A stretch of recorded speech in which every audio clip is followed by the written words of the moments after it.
విపరీతమైన ఇసుక లారీలు పోవడం వల్ల ప్రజలందరూ అనారోగ్యాల పాలవుతూ తీసుకొచ్చిన వస్తువులు గాని కిరాణం షాప్ లో వస్తువులు గాని ఏదైనా వస్తువులు గాని ఒక్క రోజుకు మించి తాజాగా ఉండడం లేదు. ప్రజలు ఇబ్బంది పడుతున్నారు, అనారోగ్యాల పాలవుతూ లక్షల హాస్పిటల్లో ఖర్చు పెడుతున్నా అధికారులకు ఎన్నిసార్లు వినవించుకున్నా కూడా స్పందించడం లేదు.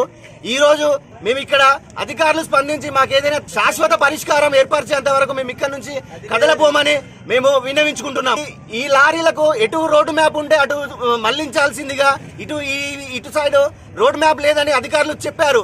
ఏది మానకొండూరులో ఏదో పచ్చనూరు దగ్గర కల్వర్ట్ వర్క్ జరుగుతుందని ఒక నెల రోజులు పర్మిషన్ ఇచ్చినాము. అయినా తర్వాత మళ్ళీ ఇటు నుంచి బంద్ చేస్తామని అధికారులు హామీ ఇచ్చారు. అయినా సరే గత 5 నెలలుగా ఇక్కడే ఇదే రూట్ నుండి విపరీతమైన అధిక లారీలు రోజుకు మినిమం 300 లారీలు వెళ్లడంతో అధికారులు ఎవ్వరూ పట్టించుకోవడం లేదు. జనాలు అనారోగ్యాల పాలవుతున్నారు, దుమ్ము ధూళితో శ్వాసకోశ సమస్య ఇబ్బంది అవుతున్నారు.